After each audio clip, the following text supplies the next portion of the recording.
It's time for What Drives Reno, presented by the National Automobile Museum in downtown Reno. Here's your host, Phil MacDougall.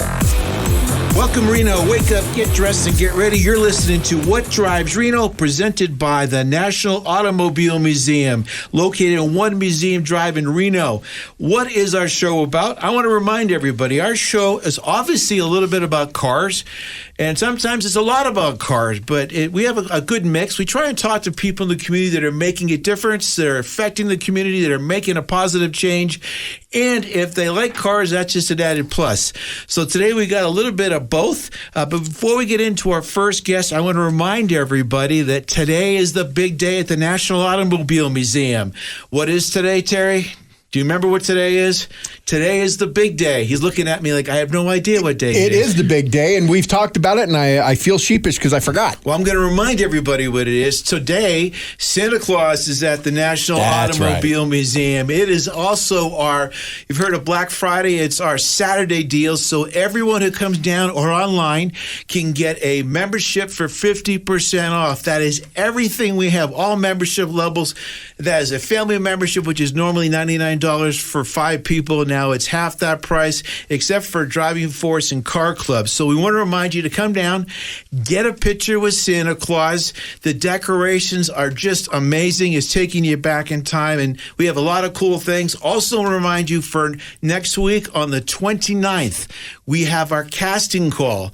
And everyone goes to me, why are you having a casting call? How does the National Automobile Museum justify having a casting call? Well, let me tell you why, because I know you're just riveted, Terry. You just can't, you're just at the edge of your seat. I know this, though. You know this one? Yes. So this one, I keep doing that Peter Brady thing with my voice. It's time to change. Yes, yeah. You know the lyrics. I'm a little concerned. I do. I love the Brady Bunch. I grew up with it. So what we're doing is we have a casting call. The reason we're doing a casting call is so we're going to do our whole campaign, our commercials, our website, our social media platforms, and we don't want to take stock images. We want to have people in the community that are in all of our collateral pieces. So we're inviting you to come down, say a word or two in front of the camera, get a snapshot, have fun, and then if you're selected, you're going to be in our commercials, you're going to be in our website, you're going to be in everything we do in 2026 because we want the local community to represent us. Fair enough? I'll save the rest of the exciting details for you. So I don't know our audience. What are we up to now? 1.4 million people? As of last week, 1.5 billion. We're waiting for China to wake up. Somewhere between 1 and 1.5 billion. All right, enough of the formalities here. I want to jump in because I'm very, very excited to have Chief Nance on the show with us today. We're excited to have you. Thank you very much for coming and participating. For those you don't know, you're going to learn a lot about here today. She is the City of Reno's police chief, and you've been with us in 2023. Almost 3 years. Thank you for coming on the show. Absolutely. And it's a tradition for us to ask what your first car is, because this is the car part of the show. Okay, the first car was a 1973 Super Beetle. And it was root beer brown. And you remember, everyone remembers their first car. I remember it. Did you have it for a long time? Because most people tell me the story how mom or dad took it away or didn't have it long. I never got it taken away. I did have it until I bought my first real car that belonged to me. So it was... it was probably a few years, probably 4 years that I had it. And then my sister, I gifted it to her, and she drove it when she turned 16. See, everyone remembers their first car. Any good stories you could share? I can. Off the air, maybe? Yeah, well, no, I got some pretty good ones. It had a little issue with the fuses in it, and so you drive down the street, and it would just honk for no good reason. So then you'd have to wave at people, like you meant to do it. And then sometimes it would, and I don't know what they're called, but it would drive, and it would shake a little bit, and the little plugs would come out. I think they were some sort of plug. So you'd have to get in the back and open it up, and because that's where the engine was, and you'd have to plug everything back in. So I got really good at plugging everything back in. And I could change fuses really well. Everyone must have thought you're the most friendly person in town because you're just honking at everybody. Or if it's at a stoplight, you could get some other reaction. Sometimes people thought I was being mean, but I was not. It was the car on its own. And fun fact, my aunt actually drove it before I did. It was my parents' car. They bought it when I was born or right around there. My aunt drove it, I drove it, and my sister drove it. family car. I love that because a lot of people on the show have told me, oh, the first car was a 1969 brand new Camaro or something like that. I said, no, my car was like a little MG and I could see the floor because for those who are listening, Rust. I'm from Boston originally and I didn't care what it was. It got me someplace and I could literally see through the floor because of all the salt. Yep. I could see the ground. It didn't matter. I could get out of the house and go do something for a little while. I love that car. I'd probably do it again if I had the energy. It was a lot of work. Yeah. Well, gee, thank you very much for coming on board. And I want to pause because I had all these questions and I was kind of joking with you before, like, what is your philosophy about this? And what are the priorities for this? And please explain, whatever the rationale is for these 30,000 foot level things. I don't want to do all that. I just want the people to listen 1.5 until China gets on board. I want them to know you. Tell us a little bit about you, where you came from, and then we'll talk about what's going on in Reno. Absolutely. So you want to know a little about me? I can start off with that. Okay, so born and raised in Stockton, California. Decided to apply to be a police officer when I was 21 years old. I had absolutely no idea what I was getting into, but I needed a real job per my mom that had benefits. And so I went down to the city and looked at the jobs, and that was the highest paying one that I met the criteria for. Check. There we go. So I applied, and somehow miraculously I got hired 6 months later, went to the academy, and loved it. So started as a patrol officer. I worked in detectives, promoted to sergeant, and then continued my promotion opportunities as they arose. It was not my plan. Ended up as a deputy chief for Stockton after over 26 years. And then thought, it's kind of coming to the end of this career. What am I going to do? And decided I was going to apply for the chief position in Reno. I just kind of fell into that, seeing even that it was open. I just happened to be here visiting my niece who goes to university here, and saw the newspaper and the news saying that the chief was retiring and it was opening, and applied, and here I am. Wow. So almost 3 years. Almost 3 years. That's great. So, but your previous career was all in Stockton? All in Stockton, yeah. So before that, you came over the hill to see relatives, but not on a regular basis. Not regular, no. Didn't really know a lot about it. Took an opportunity to learn, and spent a full day driving around with a tour guide, and was like, this place is kind of cool. There is a lot going on here. And then I love it. I'm super happy. My husband and I are really happy to be here. So it's been great. Similar, my last 20-some years, back and forth, East Coast, West Coast. I kind of shared before that. I was up in Sacramento. I used to work for the Kings for a number of years. But when I was coming over here, it's because my children were relocating here. And people say, why do you tell this part of the story? Because I think that the positive side is before I came here, I said, hell no. I come here maybe once a year to go to the circus with the little kids when they're little. And I said, no. And then my wife said, we are going here. But the reason I share that is because I wish I got here 30 years ago. This is what I consider home now. Yep. The people, everybody, and hopefully you're feeling the same way. I love it. I love the people. I love the stuff to do. I love just the city in general. I mean, we just have a great time here, and I'm very similar. We would come here every once in a while for conferences or day trips or a weekend or whatever. But I never really experienced the whole city. I experienced staying at a casino or doing that type of very touristy visitor thing or an event, and I was kind of like, I'm good. But then when I actually took the time to drive around and see all the things and all the places and then get to know people, it's very different than what you see as a visitor. Most people, absolutely, because I did the same thing. I came here as a tourist, came to Peppermill, circus with the kids. That's what we did. Yeah. Up there in Spanish Springs where I live and all the surrounding area, it's all new. Yeah. I mean, everything is brand spanking new, so it's beautiful. Yeah, so it's a great place. I'm very happy here. I love it. So we know about your first car. We know where you came from. Tell us just a little bit about your philosophy. That's about as deep as I'm going to get in those real big questions. But just tell us a little bit more about what's going on in Reno. Let's just go into that. What do our viewers need to know, or what do you think would be beneficial for them to hear? That's a big question. There's a lot to learn. I left it really wide open. Yeah, I could go any direction with that one. Let's talk about the police department a little bit. Yes. We have made some big, tremendous changes and strides and done some really fun things. And it's hard work. And I I'll say my philosophy is that I expect everybody that works for me to work just as hard as I do. I actually don't, because I'm one of those 24/7 workers, and I really do encourage them to take the time off and away from work. But when you're at work, we're working hard, and we're doing innovative things. We're doing a lot of fun things with data and data collection and looking at statistics and tracking it and making measurable strides in releasing that information and being really transparent. I'm a firm believer that policy, especially in a police department, has to match your practice and it has to be updated frequently. And when I got here, we had some policies that had not been updated in a really long time, and they weren't what anybody was doing either. So it doesn't make any sense. So we did a full revamp of all of our policies, and we're just now finishing that up. Took a little over a year. There's a lot of policies, and really looking at them, making sure that they're right, right for the right laws, that they meet current policing standards, and that they're what people want to do and how we're going to police properly. And so that was a big undertaking, but it was fun. So that was one of the big ones that we did. We've created a policing model. We started a strategic plan.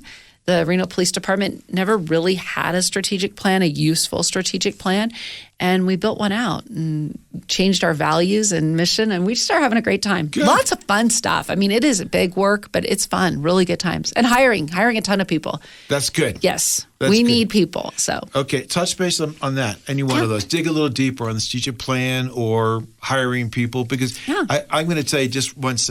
I'm going to take a step back for a second. I think you know this. And a lot of people say, don't share your personal. So I'm sharing my personal. I am 1,000% behind law enforcement. I am 1,000%. So you can't probably comment on some of these things, but I just don't get the world we live in right now. And we should be supporting us 110% across the board, because when things happen, who do they call? Mm-hmm. It's very true. I think we have to look at it from a lot of different perspectives. I fully understand, like there's a spectrum of people. People are super supportive of law enforcement. And then some people they're not trusting. And I can understand both sides of that. And I think in law enforcement in general, not here, not just in Nevada, not even in California where I came from, but nationwide, for years, we did not do a good job of being transparent and explaining why things were happening. And so you had people that were very loyal that were still going to support us, but people that didn't have trust, things eroded that trust to a place that it got really bad there. And we can all look at 2020 with the riots and things that happened. Go back even farther, 14, 15, 16, when there was other issues that were happening. And I think that the reason why a lot of those things happened is because your police departments weren't being transparent about why things happened. I remember when I first got hired as a baby cop in 1996, people would come out of their house and be like, what happened over there? And we'd be like, nothing to see here. Go back in your house. And we'd tell them to go away. And we had a major critical incident or something that could impact them, but we didn't want to share that info.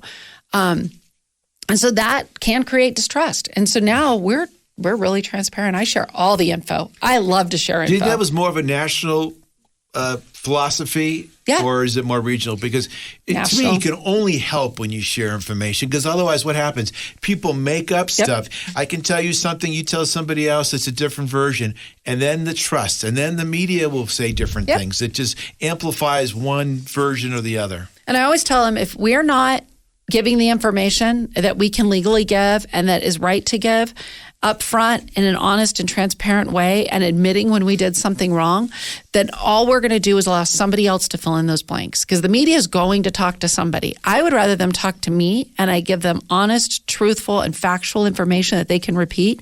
They can still talk to other sides and they can talk to everybody else, but they're getting that firsthand from me. And if they don't get it from me, they're going to fill in the blanks, because they're going to make a story out of it regardless if I participate or not. So it's better for me to participate. Well, that's why I'm doing shows like this. You know, we've had Taylor Adams talking, the CEO of EDON the other day.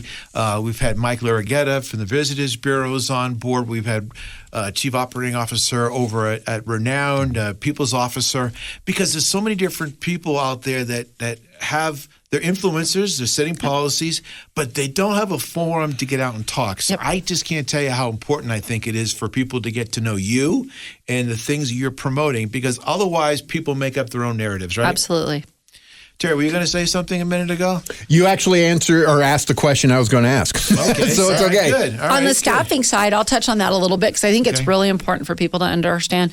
In 2008 and 9 here, like most places across the country, the city faced budget crises and cuts. We have not gotten our authorized strength back from 2009.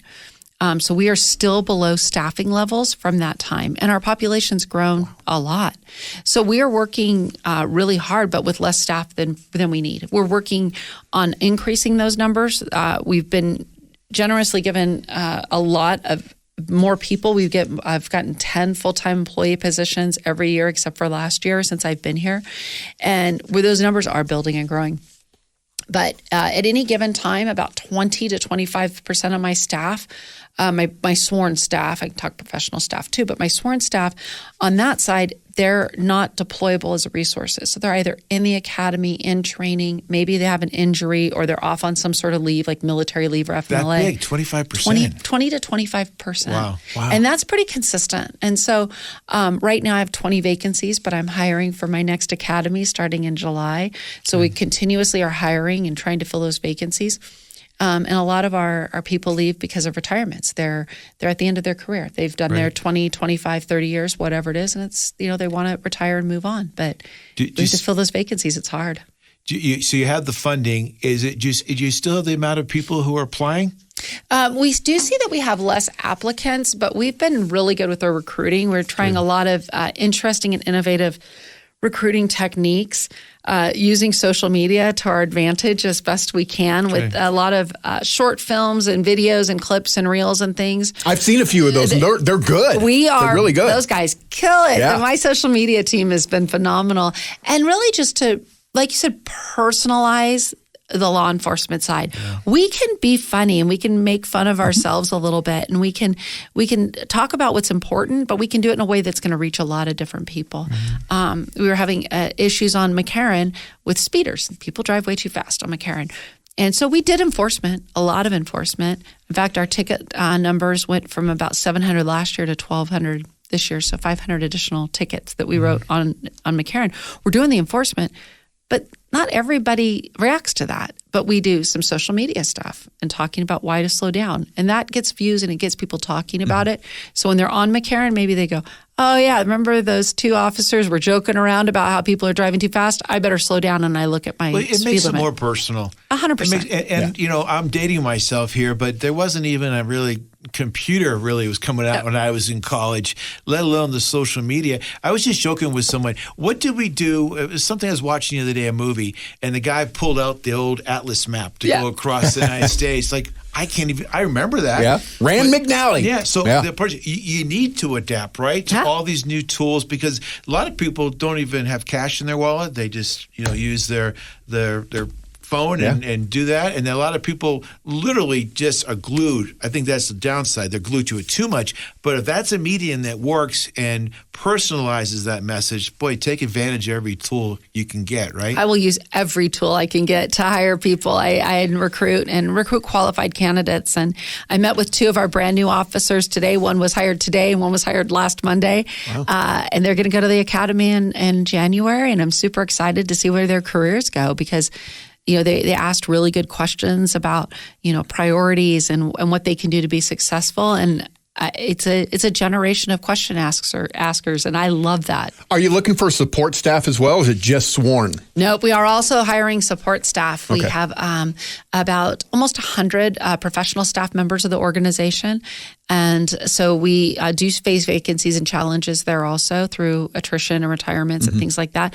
We're hiring for those positions, everything from people at the front desk that take reports and process online reports.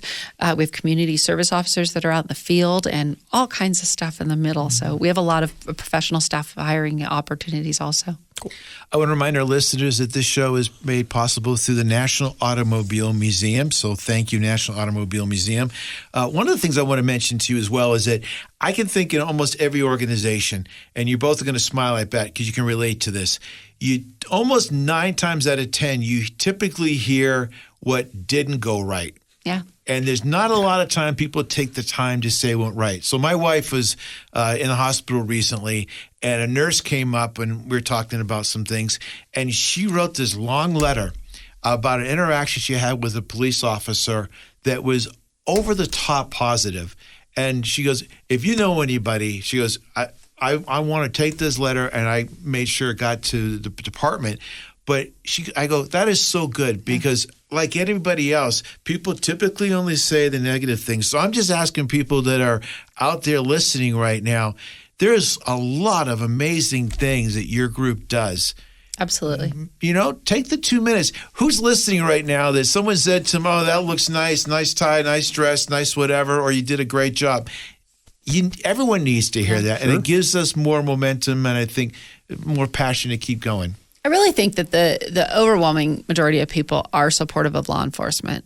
You do have a very vocal group of people that are not, but the people that I come in contact with, especially here, but really everywhere, I agree with you. They're supportive, but they're not vocal about it as vocal. I do, though. I get letters or emails or comments probably 2, 3, 4 times a week where people are sending in positive contacts that they had with somebody. I just had one that sent me an email saying, I really hope the officer that helped push my car out of the intersection when I broke down the other day, somebody could tell him how safe I felt that he was there and this and that.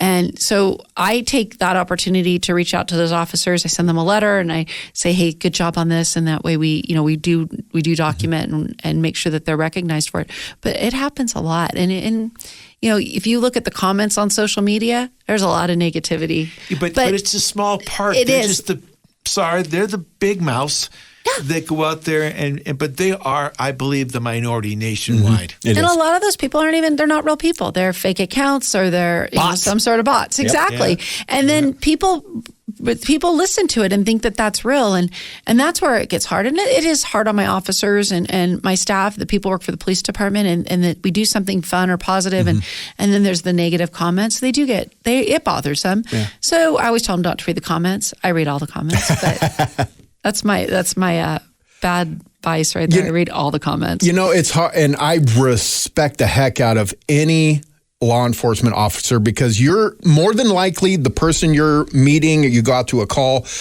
it's the worst day of their life. Absolutely. Probably, right? And so you have to be so even keel, because they may be lashing out. They might lash out at you, their fam, whatever's going on at that point. And it's just a matter of just being even keel. You know, and I think most police officers do a good job of that. They do. And when, there's things that have happened that have destroyed public trust in some ways or tampered with it. And we just have to rebuild when that happens. Yeah. And I always tell people, nobody calls us and says, they don't call 911 and say, hey, my wife and I are getting along great. My kids are getting straight A's. I got a raise at work and we just made the most amazing dinner. Can you guys send somebody over? We want to share it with you. Nobody calls 911 to do that, because that's not when we need the police. And so we get called when things are really bad. And so they do see everybody on their worst day. And it can take a toll on people, because sometimes they forget about the goodness in the world and the positive interactions that they can have if they focus only on what they're seeing in their day-to-day work interactions, because they're not always positive. Yeah. Well, let's talk about a couple more things at the time we have. Is there something specific that you're extremely proud of that we haven't already talked about? Or is there an issue that you just want to create a little bit more awareness for our listeners that are taking place in Reno that we should be familiar with? Yeah. So a couple things that I think you probably get the most comments on is traffic related things, and what does that look like? I'm very proud of my traffic unit and all of my the work that we've done. Collisions in the city of Reno are actually down 23% right now. So everything from minor fender benders to major injury accidents, down 23% in its totality. And I talked a little bit about how many more citations we're writing and how many more stops we're doing. So we're really working on that proactive side and being data-driven. So we look at where are accidents happening the most? Where do we need to be to prevent those accidents? And we're doing a good job at it. So we're down 23%, which is really a strong suit. But the top 3 tickets that we write are speeding, expired or no license plates or registration. So that's a huge I know. Well, there's a whole lot behind that drives me crazy. That started during COVID, I think, didn't it? It did start during COVID. And really, we have to work on what does it look like. If that's our goal, is to have registered cars and licensed cars, we need to work as a state on what does that look like. And so I think that there's some things that we can do in the long term, but we write a ton of those tickets. And then the next one, stop signs. I need people to slow down. That's what I need. All of our fatality collisions, most of our fatality collisions, like a large percentage of them have either speed, and by speed I don't mean 5 or 10 miles over the speed limit, but people are doing 100 miles an hour, or alcohol or drugs. And that's what we're seeing. Overall, we have a decrease in collisions, but with our fatalities, especially, it's single vehicle or motorcycles that are going way too fast with people that have been drinking. Yeah. So it's very dangerous to do those things, and we all know it. But I need people to slow down, and the speed limits are there for a reason. They're not arbitrary. We don't make them up. Yeah. Well, can I just make a personal plea? Personal plea for those of you who go through and they think that yellow means speed up. It's not. Oh my gosh! You know how 3 minutes. It's going to take you maybe, I think, guilty. Sorry, 2 minutes of your life is sitting at a light, so you don't hurt a family or hurt yourself. There's a couple intersections though, especially coming up out of Spanish Springs, that I'm like, if I see that, I'm like, oh man, I'll be here forever. I gotta go. Okay, you need to stop. You're that guy. I will stop that. Don't confess this to me. Come on, this is not the plea. Not the thing to. It's all in Washoe County's jurisdiction. We're okay. Hypothetically, somebody might. That's what I've heard. But it's not worth the 2 minutes of time you're sitting there. You don't want to hurt somebody. And the minute we have left over, can you share with us anything that you're just really excited about that you want to make sure the community knows? I want to talk about the positive, because every time I turn the news on, I hear negative. I said, can you do some positive news? Because there's much more positive than I think there is the negative. Yeah. I think the positive stuff is just that we're really looking at what's happening right now, and we're really making strides as a police department to ensure that our crime rates are lowered, our violent crimes have dropped drastically, our shooting crimes have dropped a lot in this last year.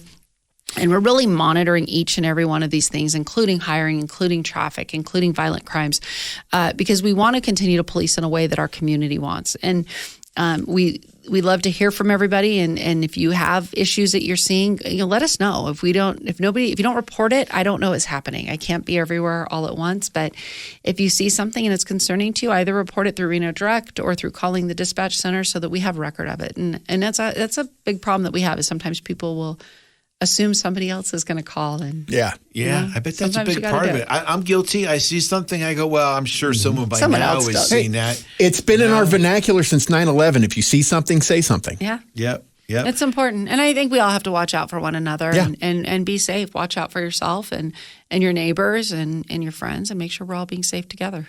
I agree. Now my wife laughed at me because I was saying people need to see something, do something. What is it? See something, say something. So she said that to me a couple of times. And the other day there was an accident going up Mount Rose, and I literally did a Starsky and Hutch. I pulled over, jumped down, slid across, and I went, ugh, my back. And she goes, okay, overkill. You could have got there half the time. I go, you're right. In my mind, my body said I could do it. My body just says you're crazy. That's what we all have now, I think. Yes. It's funny how that works. So, Chief Nance, thank you so much for coming on with us today. I really appreciate it. Thank you for everything you're doing, and I hope you come back on the show sometime and talk more about it. I would absolutely love to. Thank you. We're going to take a quick break and be right back. We'll be back with more What Drives Reno on 1060 AM KFOY, Radio for America. I'm having my birthday at the National Automobile Museum. They have this cool birthday zone with Mater and Lightning McQueen. And their brand new Children's Activity Center has fun games like Junior Engineering Studio, Lego Building, an interactive car wash, and a lot more too. They even have a theater where we can watch a movie or play Mario Kart. I even get my own birthday t-shirt. Book your child's ultimate birthday party today at the National Automobile Museum. Visit automuseum.org/events. Looking for a venue for your next event? The National Automobile Museum can host any event in a variety of venues to choose from. Have an awards ceremony in the 157-seat theater or select one of several themed galleries for a business luncheon or banquet. Guests will love the 16,000 square foot Riverside Pavilion, complete with outdoor bar, heaters, and fire pits. Everything you need, including chairs, linens, staging, and AV equipment, are also available. Go to automuseum.org for details. We're back with more What Drives Reno, presented by the National Automobile Museum in downtown Reno. And now here's your host, Phil MacDougall. Welcome back, Reno. Don't forget, this is What Drives Reno. And before we jump into our next guest, I just want to remind you, Terry, what is today? Santa Day. Santa Day. And Santa Day is at the National Automobile Museum on One Museum Drive. Our show is presented by the National Automobile Museum. And today is not only Santa Day, Santa is there, I think, now from like 12 o'clock till 2:30 or so. Don't hold me to it. Go to the website. But it's also 50% off day. Ooh. So for those people who are looking to be members of the museum, and I want to remind you, and I love telling this story, although because I need to emphasize the point. You go through drive-through with a couple of grandkids, you get a couple of Happy Meals, it's at least $45. Yeah. That's what it is for a membership for a whole year to the National Automobile Museum. Now you bring over the kids that come over, you got to buy them some stuff, costs you $60 for a fast food drive-through. This is two people, the National Automobile Museum membership. It's tax deductible as well. We're a 501c3, and you can get a pass for that. And we're open every day of the year except for 7 days a week. Good deal? Great deal. That's a good deal. Yeah. So I want to remind people about all those specials that we have. And then in addition to that, I'm really excited because last week I shared that I met a gentleman, Steve McQueen's grandson. And he says, yeah, Phil, we're going to do something. We're going to bring my grandfather's things down to the museum. And then I didn't hear from him for like 5 days. I'm going, oh, no. Well, I heard from him just the other day. He says, Phil, no, we're doing it. I'm excited to announce shortly when the Steve McQueen exhibit is going to start. But I can tell you that we have a lowrider exhibit that's going to be coming in, and that's going to be December 23rd. I'm going to go backwards in time. I should always say the other way first. But on November 29th, which is next Saturday, we have our casting call I mentioned earlier. Yes. If you wanted to be an actor, if your dream was to be an actor or just a model, or you just want to come out and have fun, your grandkids, grandparents, all ages, we're going to take a picture of you with your pet, with you, whatever you want, and you might be selected to be in our commercials that we're going to debut the first of the year. That's going to be for our commercials, our social media, and our marketing. I also want to remind you that we have any of the car clubs, anyone that is interested in being a volunteer, anyone who loves cars or just loves hanging around people. So we are looking for volunteers constantly. Our volunteers can come in for an hour a week, an hour a month, work in admissions, greet people, work in the shop. We can't do without our volunteers. If you're looking for something to do for a very short time with no commitment, you want to go to the Bahamas every other week, you want to come back here and just take off for a month or two, we're just grateful to have you for a couple hours, okay? So I want to remind everybody all those cool things that are happening. Our museum is completely decked out with Christmas decor. You're going to be going down like It's a Wonderful Life Street, Santa Claus Lane, Candy Cane Lane, all that stuff, 105,000 square feet. All right. That was a long infomercial, but if I don't, I won't have a show. So I need to remind everybody about that. All right, so moving on to our next guest. I am very excited to have Katie Freeman with us today. She's the Director of Strategic Partnerships and Community Outreach at Liberty Dogs. Welcome to the show. Thanks, Phil. Excited to be here. Katie, we always start off with the question, which is, what was your first car? So can we jump right into that? Do you have one? Absolutely, I do. So my first car was a Mazda CX-5, which is a nice car, but it was manual transmission because I grew up learning how to drive stick. And when I wanted my first car, it had to be a manual transmission, even though it wasn't technically a sports car. And so that lasted about 2 years until I realized, no, I don't want to have a manual transmission because when you have kids, like, I hate to admit it, but you're multitasking sometimes are. in the car. Yeah, and I can't imagine yeah. trying to shift the transmission on top of everything else. So I'm happy to not have that car anymore, but it was a great car. And also another piece of that is I ran track and cross country for the university.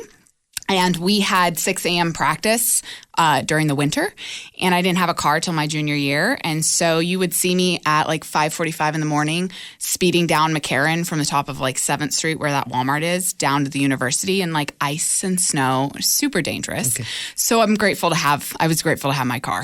So I'm glad that Chief Nance just stepped out. Between you and Terry sharing how you're speeding down in the ice and how you're rushing through yellow lights earlier. I used to. You did. You didn't purpose that. I didn't know. No, I did not. And she goes, okay, not what I should be hearing right now on the show.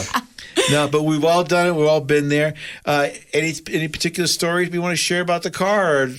I mean, no, just literally, like my husband saved me because before I had it in junior year, I had the bike, like I mentioned, and it was dangerous and it was freezing cold. It's hard enough getting up that early in college, let's be honest, to go run in the cold. I'm guilty. It's brutal, man, brutal. So I'm just shout out to my husband who took me to those early morning practices before I got that car. So in all of our shows, that is the first shout out to a husband. So for all the husbands out there, finally, we got a score shout one out for us. Thank you, Katie. Absolutely. Right, so for those of you who don't know, just tell us a little bit about your background, and then we're going to jump into Liberty Dogs.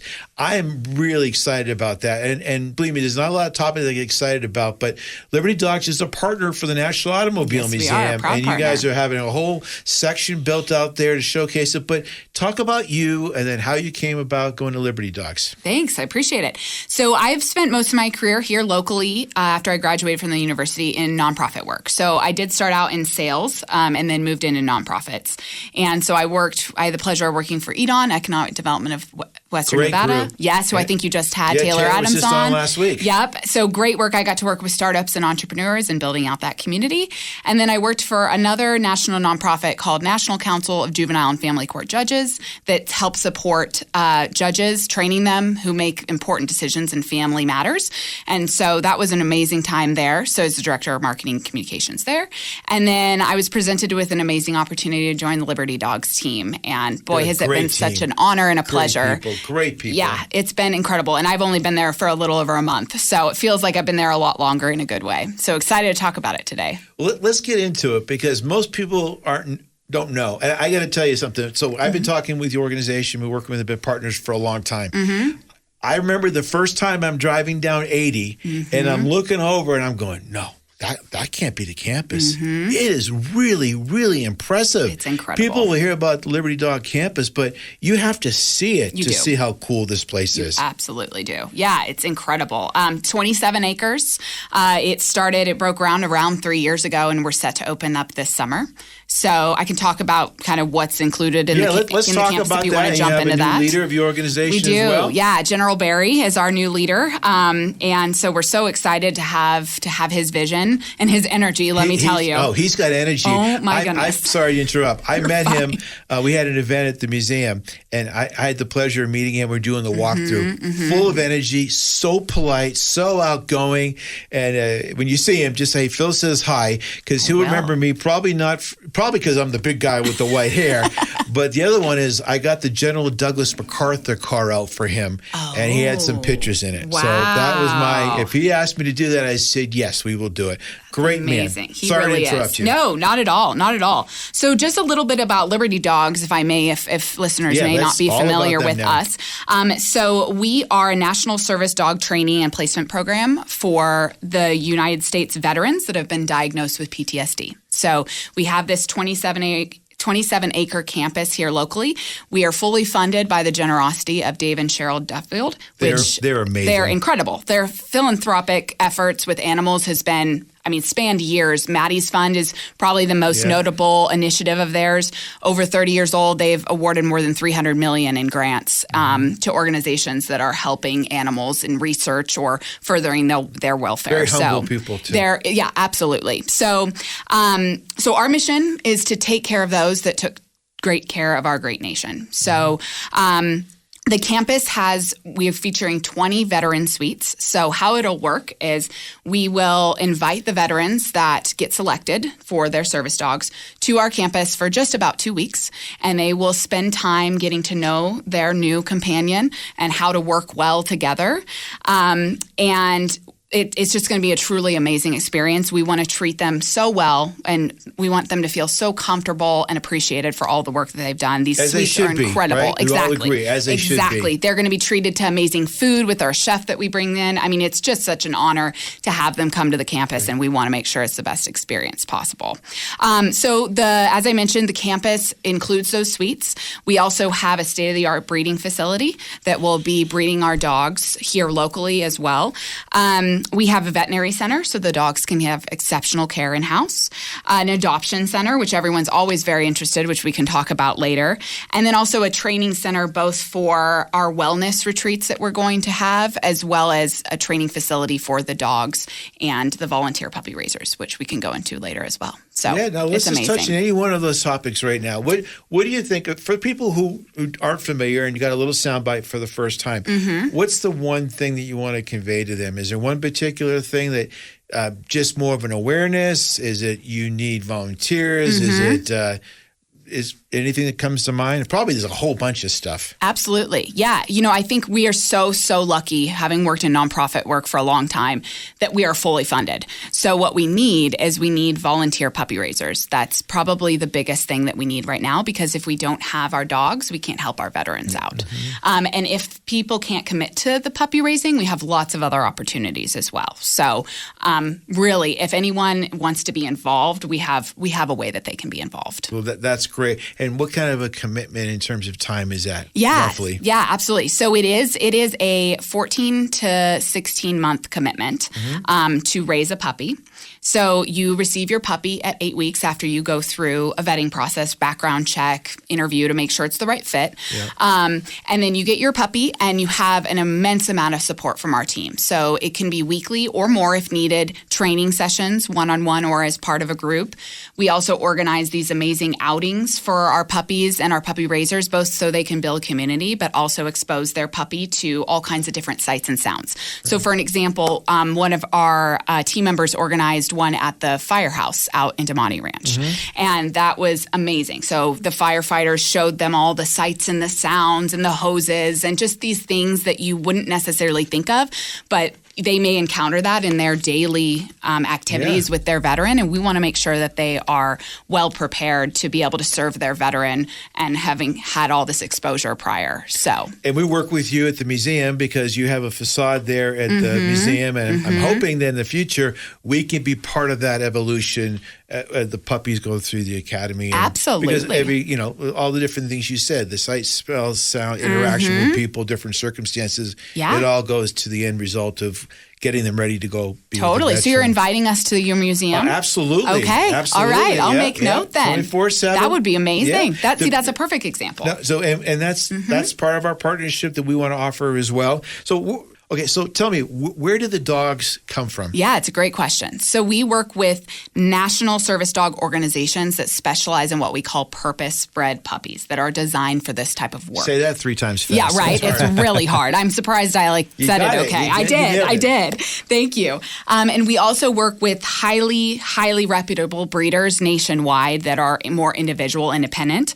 And then, as I mentioned, we'll have our own state-of-the-art breeding facility. That'll be a little bit down the line till we can do that. But that will be something that's important. And then really our biggest feeder of dogs and puppies that we're going to get is our shelter program. So I'm really excited to talk about this. We are partnering with shelters across the nation to identify dogs. So I didn't know about that. That's really cool. Talk to me a little bit more about what that involves. Yeah. So it's just an amazing opportunity to not only save these dogs out of the shelters, but also it's great for us because I mentioned that earlier that commitment as far as our volunteer puppy raisers is the 14 to 16 months. They actually, after that, go into advanced training on the campus. So we can't actually place a puppy till they're 2 years old. But with our shelter dogs, because they're older and we're identifying them as highly trainable, we can put them through that advanced training right away. So really, they're ready in 6 months. That's great because you're doing so much. I mean, I did not know any of that. And the fact that you're reaching out and working with the shelters, that just checks off another box that just helps everybody as well. Absolutely. So, Katie, tell me, what kind of tasks do the service dogs do or help with? Yeah. So once they're paired with their veteran, they're going to be able to do a variety of tasks. And actually, some of them are highly customizable to that veteran's needs. So nightmare interruption is a big one. They can turn lights on and off. They can apply deep pressure therapy. So like if the veteran is sitting, they can put their head in their lap or even get up on their hind legs and support them and put their head right by their head. That's amazing. It's incredible. They learn to do that. Yes. And I do want to make known, because this is kind of a common misconception. So our volunteer puppy raisers are not teaching them these specific. This is their advanced training. So if there's folks listening that want to be a part of this and are like, there's no way I could teach a dog to do that. No, see, I'm glad you clarified that, because a lot of people might have thought, oh, that's a big commitment and I can't do all these things. Thank you. And you missed it, but right now China woke up, so we're up to 1.5 billion listeners 1.8 now. Somewhere between 1 and 1.8. So for all those people in China listening to us, don't worry, you're not going to have to train everybody. All right, sorry to interrupt. Oh my gosh, no, you're fine. So that initial 14 to 16 months with the volunteer puppy raisers, they're going to be doing like really a lot of the commands that you would teach your family dog to do, just sometimes a little bit more advanced. Sure. So sit, stay, lay down, place. They can learn to left or right, sit next to their veteran, watch their back, watch their front. So it's really, really, I want to emphasize the support system that we have. And also our team is so dedicated to making it a positive experience for our volunteers, but also the puppies. So we were just in the Veterans Parade and the Nevada Day Parade, which was incredible. There were some puppies that were not ready for that. So we're not going to put them in that situation and have them and their volunteer have a poor experience. Right. We want to be sure that everyone has a positive experience when they're going through our program. It's really, really important to us. And I want to put another plug in for the museum as well in our partnership. So if there's anything like that comes up in the future, please let us know, because we'd be proud to have one of our cars with you and be a part of that experience That at would a be parade. neat. So whether it's coming up in the Sparks Christmas Parade or something like that, please let us know. I love that. We want to do anything we can to help support you and the visibility. I think a lot of times when people see you out there, it generates more questions. And now, like this whole show is not only generate questions, but answer questions that people might have, or maybe dispel some of the worrisome things that might come across when they're considering doing things like taking on a puppy. Absolutely. No, Did I that's say great. that really took me a lot of words to say that one little sentence. But you got it. You got it, though. Yes. That was, wasn't economically, wasn't word economic, but it was okay. It worked. Yeah, see, it's not easy. I'm having the same problem. It's not easy to sit there and say word economic. You know what? I've been in radio for 30 years. But what you don't know is that in between that, Terry just paused and said, "Phil, spit it out." No, he didn't. He was thinking that. So, Katie, tell me a little bit about how many dogs go through the plan each year, and is there a particular goal you have once it's fully operational? Yeah. So, as I mentioned, it's a 2-year process, right? I mean, obviously, we are working on finding these shelter dogs that will speed up the process, but our first puppy that entered the program is Maddie, which is, again, after Cheryl and Dave's dog that brought them so much joy, that was the namesake of Maddie's Fund. And so Maddie is a little over a year old. So if that gives you an idea, Maddie can be placed in, 9 months or so, or sooner, depending on how the advanced training goes. So we are aiming to place 6 dogs this summer. Great. That is our goal. Eventually, I stress this, when we are fully operational, we will aim to place 200 dogs every year. That's great. Mm-hmm. Yep. That is great. Yep. And this will actually is a good segue if I can take over for a little bit. Yeah, exactly. Let's do it. So not all the dogs will technically graduate. So some of the dogs, so when I say 200 dogs placed, we're not just doing 200 dogs. We have to do 400 plus dogs, train them. Oh, see, that's a good point. Yeah. Yep. 200 is what you... That's the actual placement. So there'll be some of these dogs that we identify, could just have a career change. Maybe they can do another line of service, or maybe we will find, which will bring me to the adoption center that everyone is always very interested about. We find that they are just going to be great, highly trained family pets that just need love and support. So we will have the ability for people in the community to come adopt those dogs within our adoption center. I would be that dog. Yes. I love that. No way, Terry. No, I love that. So let me put a disclaimer on that offer I said earlier about bringing the dogs down. That's when I was assuming we're talking about 10 to 20. We'll have to pace it out. We're in the 200 to 400. Come on. I would. You know what make my day is to have them all out there. It's some kind of event to kick it off for as many as you can. Graduation ceremony going through here with that would be nice. It's going to be great. I'd love to do that. So we only have a few minutes left. How can members of the community get involved and support the organization and the work you're doing? Absolutely. So if you go to libertydogs.org, you'll see all the variety of ways you can get involved. So I've mentioned volunteer puppy raising a lot, but you can be a puppy foster sitter. So for those volunteer puppy raisers that want to go on vacation, they can stay with you for a week, for example. You can also be what we call a guardian. So I mentioned our breeding facility. So those moms and dads will come into that facility for their services, but when they're not doing that, they will need a loving family home, and you can have the opportunity to adopt them after they're done with their services. See, I'm so glad you brought that up because there's people in the beginning heard certain things. They said, okay, that's 12 to 14 weeks or 2 years. Then they said, okay, well, maybe I might have to teach them all those traits. But then you just gave, I'll call it the intro plan, the basic 101. Maybe you just want to get your feet wet and you want to be someone that can just watch them for a couple of days or for the weekend and get a taste of it. I guarantee you, if you're a dog lover or you're just supporting the veterans, I think you're going to get the bug once you try it. 100%. And you know what a great cause it is and what everything is going for is checking off all the boxes. There's no one, to me, you support the Blue, you support our veterans 1,000% for what they've done and dedicated and sacrifices they made. Absolutely. So let's ask one more. What's the process for a veteran to apply for a service dog? Yeah, so you can also go on our website. So we are collecting interest applications. It will go through a extensive vetting process as well, just to make sure it's the right fit. You do have to have an official PTSD diagnosis. But there's also other ways that we can help veterans. So we actually are doing a veteran education and wellness program. We're starting with local veterans here in Reno.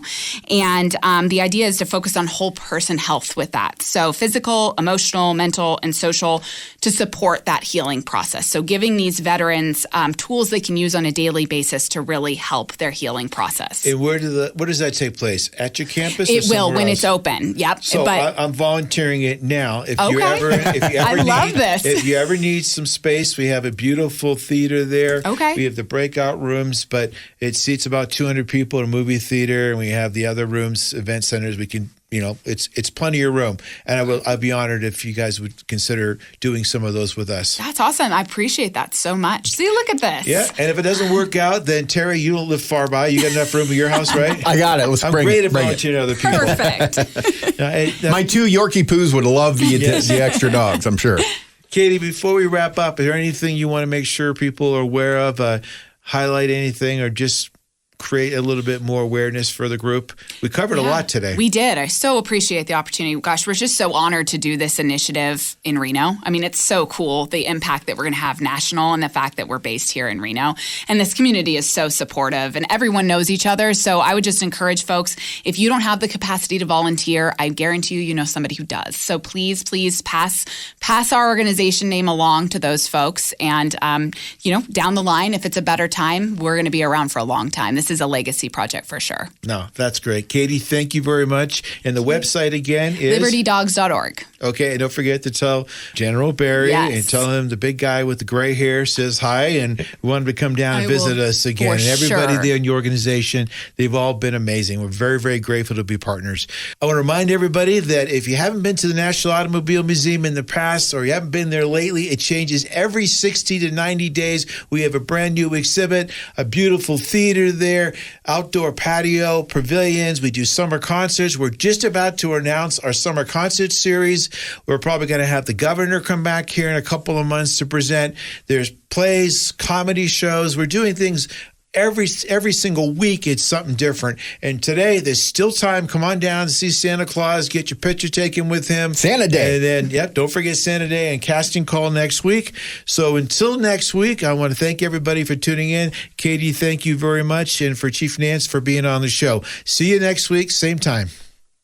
You've been listening to What Drives Reno, presented by the National Automobile Museum in downtown Reno. For more information about the museum, head on over to our website, automuseum.org. We'll be back next Saturday at 11 a.m. with What Drives Reno on 1060 a.m. KFOY, Radio for America.